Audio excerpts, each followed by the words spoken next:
Okay. So I suppose that this is just so that it's heard in the broadcast, and you can all hear me without need of microphone. So hi everybody. Thanks for coming. It's my pleasure to introduce you the speaker of today. I do it on behalf of Chasaf that could not come. He's Charles FROMONTEIL. FROMONTEIL. FROMONTEIL. From a PhD student at the University of Innsbruck and the Kochi Innsbruck. Charles did his studies, his graduate studies and master studies in Paris, in Lycée Saint-Louis and École Normale Supérieure. Now he's currently doing his PhD in the University of Innsbruck under the supervision of Hans Pichler and Peter Sola.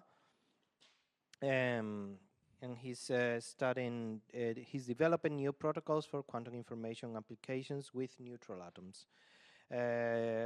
Formerly, he did other research internships, also in Innsbruck and also in the Castor Brosel Labs and Sorbonne University in Paris. And also, he has experience with a research internship in the University of British Columbia in Vancouver. And today he's going to talk us on some part of the work in Innsbruck that he's doing in Innsbruck on local mass superpositions in atomic ensemble quantum networks. So I give the floor to Charles, and thank you all for coming, and thank Charles for being here. Thank you. Thank you very much for the invitation, and thanks for coming to this talk. Today I'm going to be telling you about work we've been doing in Innsbruck on non-local mass superpositions in atomic ensemble quantum networks. At the root of this project is the idea of using quantum information tools for quantum metrology tasks.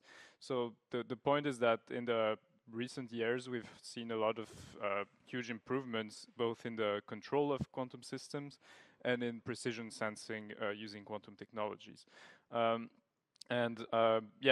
These advances range from optical lattice clocks to Rydberg atom arrays and ion traps, and they've been applied to fundamental physics tasks such as precision timekeeping, dark matter search, among others.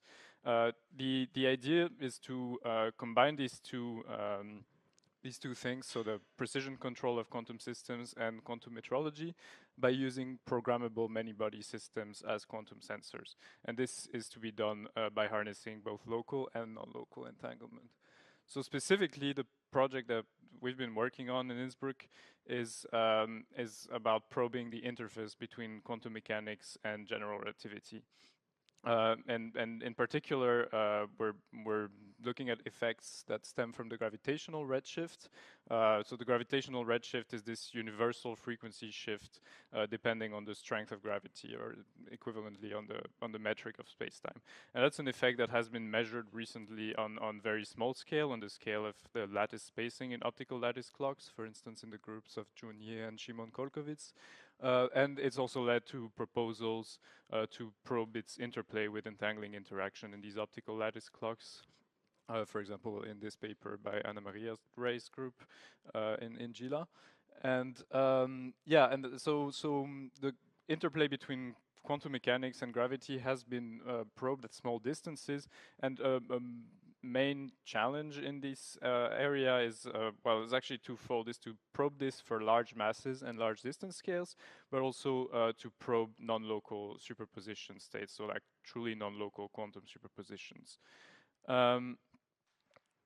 So the way we're thinking about addressing this is by emulating the physics of atom interferometers and atom clock interferometers in atomic ensemble quantum networks.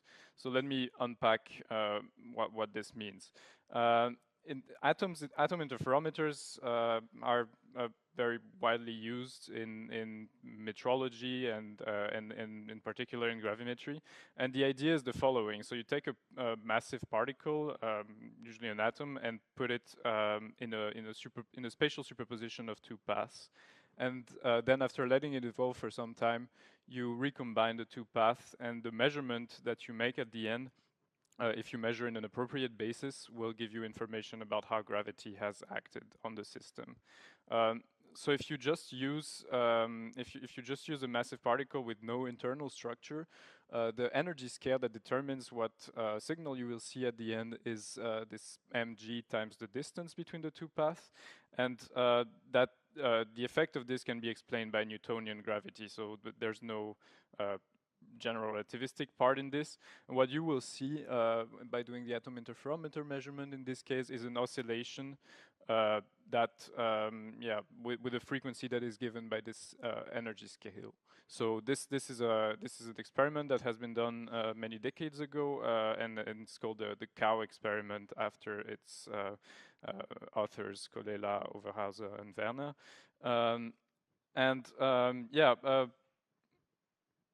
A decade ago or so, it's been proposed actually here in Chester Bruckner's group that by adding internal structure to this atom that we put in superposition, and actually using a two-level atom in an internal superposition of its two states, there's the general relativistic effect on the quantum dynamics on the system actually leads to a change in the observed interference pattern.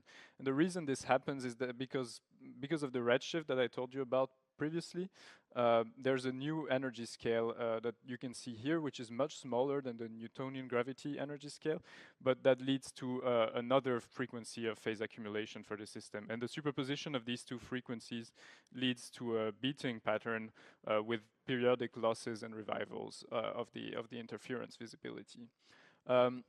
So this is challenging to see in practice because it's hard to keep coherence in atom interferometer systems over large distances and for long times. And because of that, what we're trying to do is to emulate and to reproduce the same physics in quantum networks. And this idea of emulating atom interferometers in quantum networks is something that has seen some work in the last few years in several groups. And for example, you could look at this work by Covey, Pikowski, and Beauregard. And the way we're thinking about doing this is through the lens of seeing both situations as non-local superpositions of mass energy excitations. So what do I mean by that? The point is that the typical state that one would see in this atom clock interferometer experiment is this one that you can see here on the left. So you have an atom that is in a non-local superposition of two positions and in a local superposition of two internal states. Equivalently, you can write that as a superposition of four mass distributions, right? So either nothing in node B, nothing in path B, and some ground state atom in path A, or nothing in node B and the excited state atom in path A, or the opposite by flipping the nodes. And in this case, we have two mass scales. The atomic mass m and the excitation mass due to the gravitational redshift, which is interpreted as a mass defect corresponding to the change of internal energy due to the mass energy equivalence. And this exact state we can produce also in a quantum network of atomic ensembles, but by taking the two nodes to be ensembles of n atoms and exciting a certain number of atoms in each node, and using entanglement to create this to reproduce this superposition of four states. So in this ensemble of atoms, the mass of the atoms themselves is not going to be relevant to the dynamics because it's fixed, but the number of excitations effectively gives you a mass of each node, which is now not a scalar quantity but a quantum operator. And you can, by controlling the number of mass excitations in each node, control the state of the node, and by identifying each node to a path in the atom interferometer, reproduce the same state that acquires the same phases from the gravitationally corrected Hamiltonian.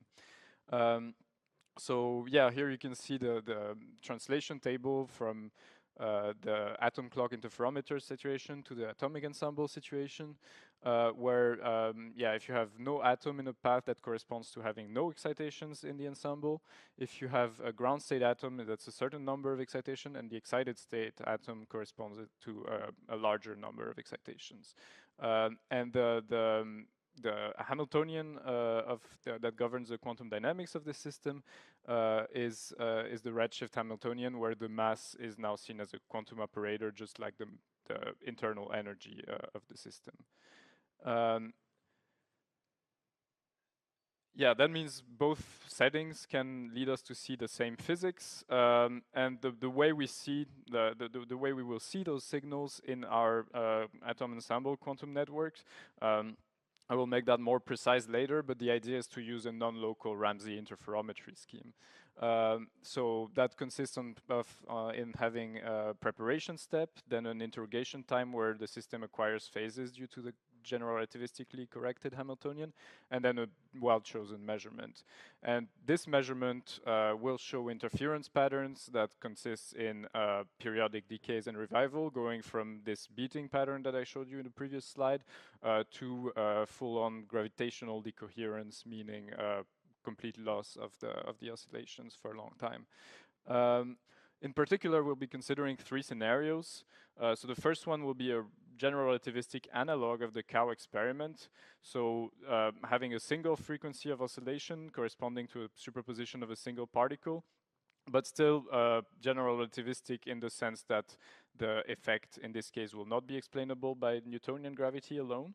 Then the second scenario will be the loss of visibility in an atom clock interferometer by reproducing this situation where an atom in an internal superposition of two states is put in an atom interferometer. And finally, we'll be looking also at gravitational decoherence, which has also been proposed by Czaslav's group, and which consists in putting a superposition of many masses in a spatial superposition. So, okay, now let me tell you exactly what we mean by these non-local mass superpositions in a quantum sensor network. So the setup that we have in mind is this large distance network of sensors with nodes being atomic ensembles. And we have a certain number of nodes that are all connected, and we have the ability to generate entanglement between the nodes and also to locally manipulate each node. These nodes are ensembles of n atoms and two-level atoms with a ground state that corresponds to a mass m, the rest mass of the atom, and an excited state that corresponds to a mass m plus MEG, which is the mass defect that I told you about previously. Having more atoms in those nodes is actually something that we would like to do because that allows us to have more masses, meaning larger signals, and also more flexibility in the type of states that we can create. And the goal here is to build quantum superpositions of non-local mass distributions. So the state that you can see here, which is a sum of a weighted sum of tensor product states where one mass is in the node A, another mass is in node B, and so on. There are several ways of implementing this system. So the one we're looking at is atomic ensembles because it's very scalable, and also it can be controlled by globally addressing the atoms. But in principle, there are also other settings where this could be applied. A main example would be trapped ions, for example, and in this talk I'll be focusing on the atomic ensemble case, but keep in mind that this can in principle be adapted to other platforms as well. Just briefly to tell you how we get to this GR corrected Hamiltonians. This is gonna get a tiny bit technical, but basically the result at the end is very simple. So in general, in this situation, the rules that govern it is QFT and curved space-time. But in our case, we restrict ourselves to weakly curved spacetimes, meaning the difference, meaning the metric of spacetime is not very different from the flat Minkowski metric. And in this case, the metric can be parametrized as a power series expansion in terms of the gravitational potential. And yeah, work has been done by, for example, Schwarz and Giulini, and also in Clemens Hammerer's group, about on deriving the Hamiltonian that governs these atomic systems with the corrections due to general relativity. And the idea is to see an atom as a composite particle with external, meaning center of mass degree of freedom, and internal degree of freedom, meaning the electronic states of the atom. And then by writing the Lagrangian of this composite particle, we can derive the Hamiltonian of the atom, and it can be decomposed into several terms: motional degree of freedom, the internal one, the one that we're interested in, which is this relativistic coupling between the motion and the internal degree of freedom, and also an interaction term with light. In our case, due to the assumptions that we make, namely that we focus on the internal degrees of freedom and consider localized and cold atoms, and also do not consider electromagnetic fields during the interrogation time. This Hamiltonian actually reduces to the one that you can see here, which is essentially the same Hamiltonian as in Newtonian gravity, but with the mass replaced by this quantum operators, by this quantum operator corresponding to how many excitation you have in your atomic ensemble. Then, well, sure.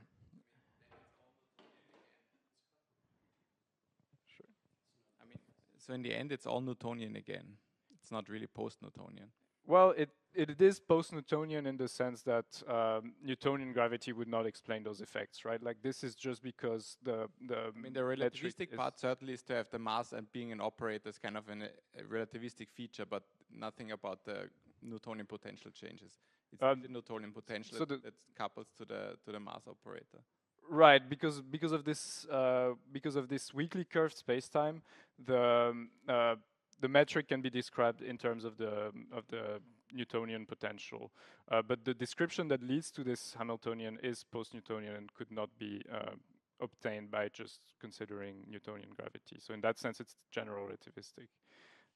It's a general relativistic effect because it rests on this mass energy equivalence.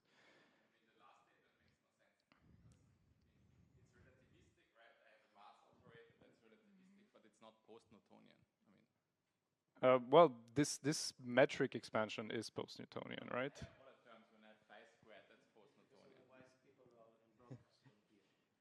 I mean, I agree this expansion, but I mean, where's the phi squared down there? No, I mean, in the end, it reduces to a phi, but it's, I mean, if it was... I mean, this is the Newtonian potential, that's all I'm saying. It's not post-Newtonian. The phi is the Newtonian potential, but the description is post-Newtonian. Like in Newtonian gravity, you would not have these excitations in the atomic ensembles would not correspond to mass excitations and would not respond to the gravitational field. So maybe the point is also that you have general relativistic time dilation, and this dilation does depend on the Newtonian potential, but it's nevertheless a GR effect. You cannot have this time dilation without GR. Yeah. It's relativistic, that's totally fine. You have the mass operator, which is relativistic. Okay, we can talk about it later. Yeah. So yeah, in particular, the superpositions that we're considering can be further classified as local and non-local superpositions. For local mass superpositions, we consider superpositions of different excitation numbers within a node. So the local Hilbert space in a node is spanned by a ladder of Dickey states. Because we're considering global addressing of the atom, so all the states are symmetric. All the excitations are considered to be symmetric. This is a platform-dependent choice. In principle, we could choose a different local Hilbert space, but it's just a natural one in the case that we're considering with global addressing of the atomic ensemble. And yeah, as I said, this can be manipulated by using global driving. And then there's non-local mass superpositions, which are states that cannot be decomposed as product state of local mass superpositions. Essentially, that means having entanglement between the nodes of our network. And with our sensor network setup, we if we have the ability to generate those states, which we do with using quantum networking techniques and local addressing, then arbitrary mass superposition states can be generated, and this setup can be used as a gravity quantum lab, meaning it can be used to test our understanding of gravitational effects on quantum mechanics. Now, yeah, I told you that we had the ability to prepare mass superpositions in this setup. Let me show to you briefly how to do it. Yeah, we're going to consider the simplest example, so two-node quantum network. And the idea is that first one generates a single excitation delocalized over the two nodes. Meaning this seed state 0, 1 plus 1, 0, which can be seen as a bell pair. Then apply to both nodes simultaneously a local preparation unitary. This local preparation unitary has the goal to prepare non-local Schrödinger cat states that you can see here. So superpositions of a certain number of excitations being delocalized over the two nodes. And the way we find the right circuits is through variational optimization with global rotations and one-axis twisting. I mean, in principle, other operations can be used, but this is sort of the simplest one that people use in atomic ensemble, and for our purposes, it's enough to create the states that we're interested in. So in particular, the entanglement distribution step consists in generating this delocalized excitation, and that's something that can be realized by several quantum communication schemes, either deterministically or probabilistically. Like two of the main protocols would be quantum state transfer or quantum repeater protocols, which can use one or two photons. But yeah, essentially, the idea is to use photonic channels to entangle the two nodes. A natural question is whether relativistic corrections that we're interested in change this picture. And the way to answer this is to write corrections in the quantum optics model that generates this entanglement. And when we do that, we see that the corrections are redshift corrections, so the detuning of the atomic transition frequencies. A correction to the electromagnetic field modes, and also a correction to the delay time between the two nodes, and those are small systematic shifts that are under control. Now, once we have created the seed state, the idea is to grow the excitations by, as I said, applying a local preparation unitary. And the idea is that this preparation unitary should keep the vacuum state where it is, but transform this grow this single excitation into the target state that we are interested in. So either in this case, which is in the first case, which is like emulating the cow experiment, turning this single excitation into a larger excitation, which will show a more visible signal. Or in this other case, which is emulating this atom clock interferometer, turning this single excitation into a local superposition of two different excitation numbers. So the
Okay, can you hear me now? Yeah, well. Okay, hopefully that's fine. So, yeah, so the first option, as I was saying, is to combine both output fields at a beam splitter and then measure the outgoing photon numbers. And that gives the same signal as in the atom interferometer measurement. The second option is to undo the state preparation step locally and then perform local measurements. And this is essentially like doing a Bell state measurement, but since we know that our system is constrained to be only in 2 of the 4 Bell states, the corresponding measurement can be done locally and just looking at the correlation between the two. So Carr experiment is not an atom experiment; it's neutrons. Yes. Sure. Yeah. Well, the Carr experiment is neutrons. That's what I want to say. And the other thing is, so the last example you showed with something that atom interferometers cannot do. Why would you not be able to do it with atom interferometers?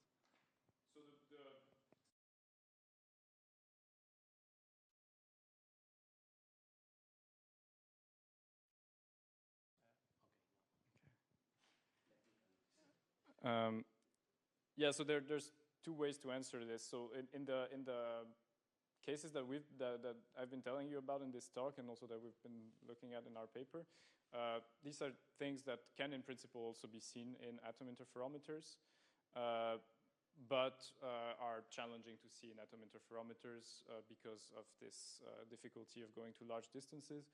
And so, yeah, our idea is that these quantum networks, where in principle entanglement can be distributed over large distances, and we have also these local control capabilities, would allow us to see these effects more efficiently.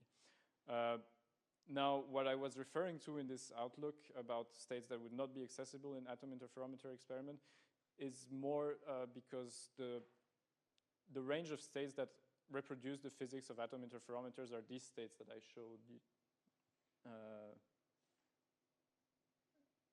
showed here, right? As, one node being in a vacuum state with no excitations, and another node being in an excited state, plus the reverse. That corresponds to having a particle, possibly with internal structure, being put in a superposition. But in a quantum network, in principle, other states can also be created, which would have a certain number of excitations in both nodes and have entanglement with that. That's not something that can be done with atom interferometers, but it's something that is also sensitive to the variations in the metric, and so could also have uses to see some different physical effects.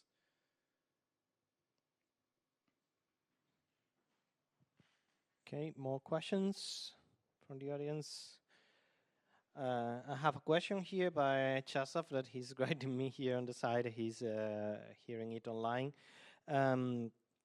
He's asking whether you think that one could design a Bell test for 2 clocks using your scheme that would show violation of Bell inequalities from the measurement of time dilation. For the measurement of time dilation.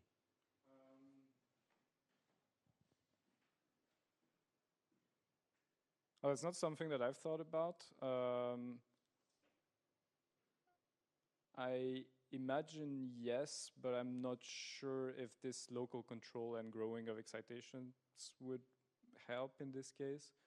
But I would have to think more about it. I'm happy to discuss with you, Czeslaw, later. Yeah. Okay. Another question here.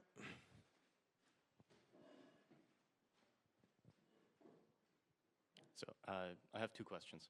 So first of all, at this stage, do you only measure little g, or do you actually already measure curvature quantities of the underlying space-time? Make the 2 questions on the spot, because otherwise it will need to be. Okay, so that was question 1. And the second question has to do with the distances between the systems that you're talking about.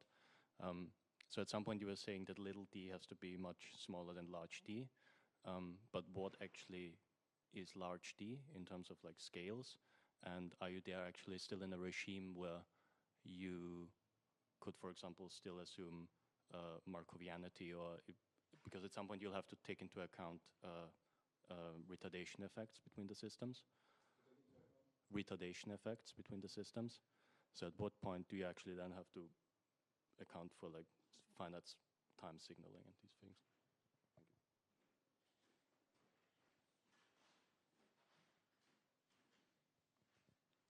Okay, so regarding the first question, so in the analysis that we've performed, we are considering, since we are considering these this weak curvature with 5z much smaller than c squared, we are sensitive to the gravitational potential. So that's not that's not necessarily just small g, because, for example, you could do this experiment in other gravitational fields than the one of the Earth. But in principle, you are sensitive to that. Regarding curvature quantities, if you have more than two, nodes in your sensor network, you can see the evolution of this phi, and that can be seen as measuring curvature quantities. I mean, this would also show some effects in stronger gravitational fields, but it's not something that we've analyzed, because then the metric cannot be written in this post-Newtonian expansion, and that's makes it harder to predict actually what will be seen in this case. The second question was about sorry. Oh yeah. So yeah, we have this these two distance scales, large d and small d. The idea of having small d being much smaller is just to be able to consider a single gravitational field at each spatial location. So essentially, yeah, the distance between atoms within a node should be much smaller than the scale of variation of the strength of gravity. The distance scales for large d, so yeah, people have been doing quantum network experiments on very different scales. I think, yeah, it's been done on kilometer scales or even hundreds of kilometers. But with the requirements that we have here of also having local control over the nodes, the distances that can be achieved are of course much smaller. But in principle, we don't need to go to extremely large distances in order to see those effects. With optical clock transitions, if you just put some numbers in there and do some calculations, with 1 second of interrogation time and just 10 meters or a few tens of meters of vertical distance between the nodes, you could already see these oscillations and put these effects into in evidence. So obviously going to larger distances is always nice, but we don't need to go to those crazy distance scales at this point. An important point is that it's only for experiments on Earth, it's only the vertical distance that counts, because if you just separate them horizontally, then the gravitational potential is going to be the same, and then you would not see anything.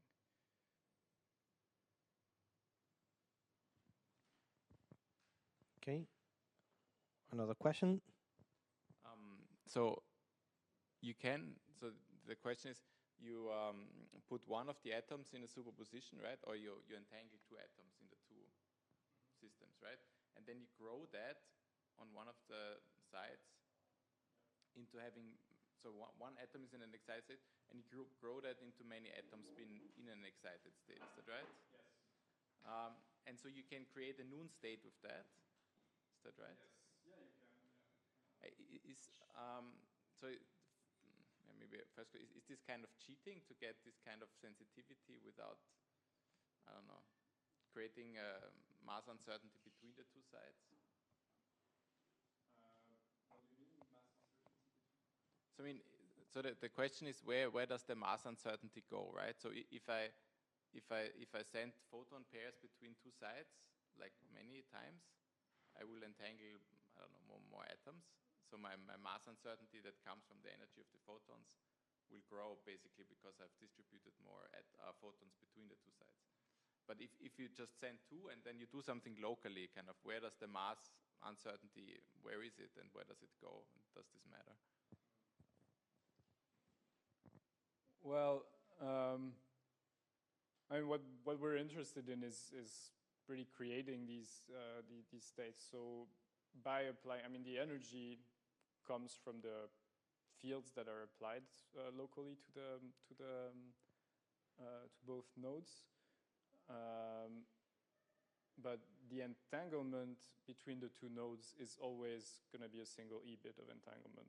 So you only need to do a single time this entanglement distribution step, and the entanglement is the same whether the mass being put in superposition. I mean, also in an atom interferometer, if you look at it through, I mean, in the single atom interferometer situation that we have here, whether the mass is larger or smaller, the entanglement is always going to be the same as a single Bell pair.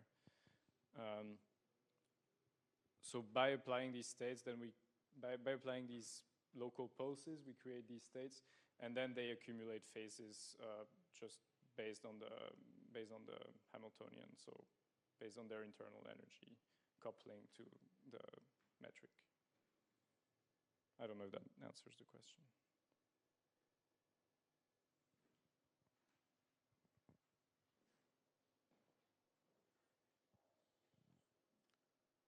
Okay, if there are no more questions, then we can thank again the speaker.